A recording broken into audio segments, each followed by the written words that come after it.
강가. 울고 싶고.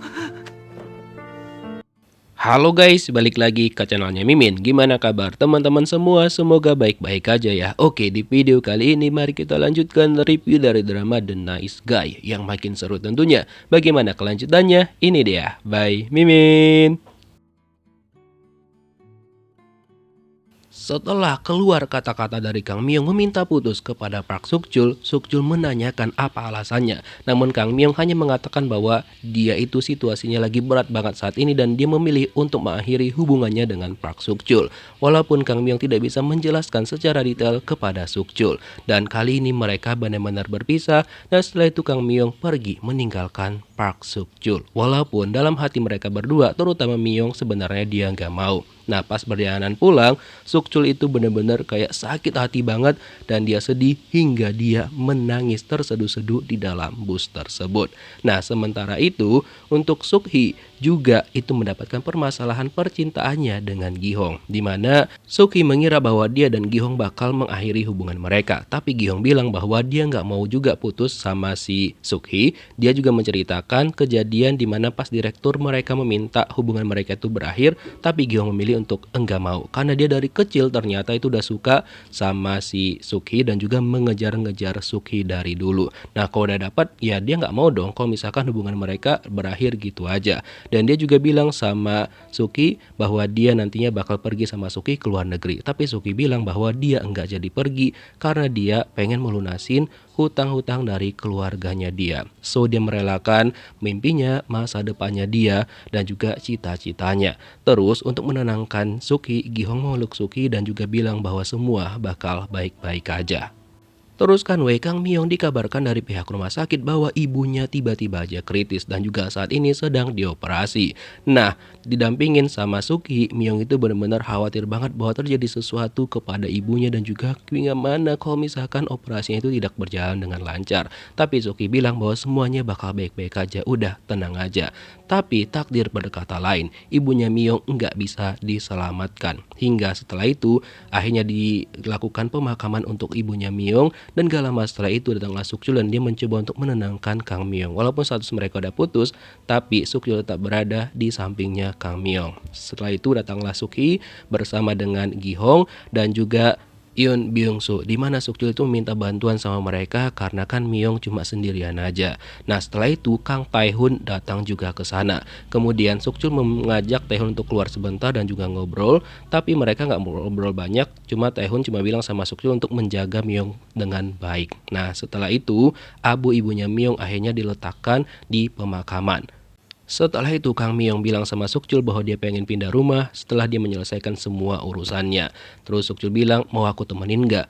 Myung bilang, iya, karena sejujurnya dia tuh nggak mau putus sama Suk-chul karena hingga saat ini dia tuh benar-benar membutuhkan Suk-chul dari dulu malahan. Dan dia meminta maaf banget sama Suk-chul karena selalu merepotkan Park Suk-chul dari dulu hingga sekarang. Karena dia benar-benar nggak bisa melakukan apapun tanpa Suk-chul. Karena dia udah secinta itu sama Suk-chul. Setelah itu Suk-chul langsung memeluk dia untuk menenangkan Kang Myung.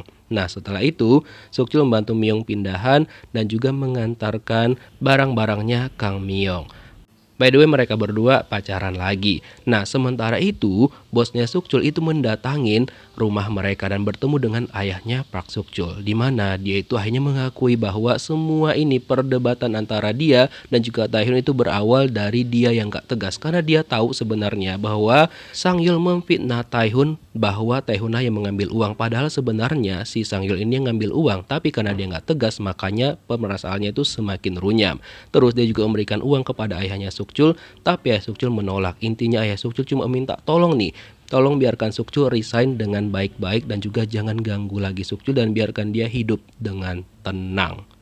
Sementara itu, Suk-chul meminta bertemu dengan Tae-hun karena ada hal yang harus mereka bicarakan. Nah, setelah itu Park Suk-chul datang ke kantornya Tae-hun di mana dia tahu bahwa Myung mengatakan putus kepada Suk-chul itu ada hubungannya dengan Kang Tae-hun. Jadi Suk-chul itu menegaskan lagi sama Tae-hun bahwa apapun yang Tae-hun lakukan, dia sama Kang Myung tidak akan pernah memutuskan hubungan mereka. Dan Suk-chul juga minta baikan nih sama Tae-hun dan juga menegaskan bahwa dia adalah orang yang sama dari dulu yang dikenal sama Tae-hun ketika mereka bareng ataupun udah berpisah seperti sekarang.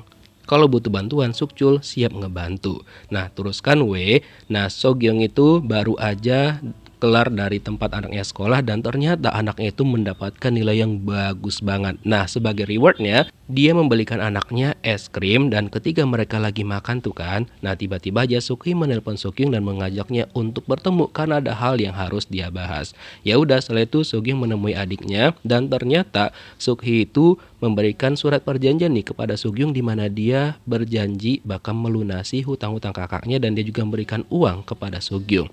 Terus Sookyung bingung dong, ini tuh uang dari mana? Suki menjelaskan bahwa itu adalah uang dari tabungannya dia dan dia nggak jadi kuliah ke luar negeri. Terus Sookyung berjanji bakal segera mengembalikan uang adiknya ini dan dia juga berterima kasih. Setelah itu ayah mereka juga diberitahukan tuh sama ibunya bahwa ternyata yang melunasi hutang-hutang mereka itu ngenyicil sih, belum lunas 100% adalah Sukhi menggunakan uang tabungannya dia. Kagetlah ayah mereka dan gak menyangka Sukhi menunda mimpinya demi melunasi hutang-hutang mereka. Oh ya, penyakitnya Changsu itu semakin parah dan dia tergeletak di ruangannya. Lalu Sagyol menelpon 119 pihak rumah sakit untuk mendapatkan bantuan. Walaupun sebenarnya dia itu mengincar jabatannya Changsu. Karena kan Changsu sempat bilang dan dia dengar bahwa dia itu pengen pensiun. Makanya dia benar-benar ngincar jabatan itu. Nah sementara itu Kang Myung ternyata diantar sama Sukchul pergi ke kebun ini untuk melihat-lihat kondisi di sana dan juga bagaimana Sukchul melakukan pekerjaannya. Tapi Myung itu kan nunggu di sana karena Sukchul itu belum pulang dari janjiannya dia ke tempat Taehun tadi. Jadi ya udah sementara Kang Myung nungguin Sukchul di sana. Nah teruskan untuk bosnya Sukchul itu akhirnya diketahuin lah sama si Sagyol itu apa penyakit yang diderita sama Changsu. Dan kata dokter, kalau misalkan Changsu nggak mau dioperasi maka umurnya itu tinggal sebentar lagi. Nah makin enak lah si Sagyol ini. Aji mumpung Changsu itu lagi sakit ya kan, jadinya dia menyusun rencana untuk menyerang Park Sukchul. Nah sebenarnya Sukchul kan dalam perjalanan ke tempatnya Myung. Sukchul bilang udah tunggu aja di sana 1 jam lagi aku sampai. Tapi ternyata Sukchul malah dihadang sama mantan gengnya dia.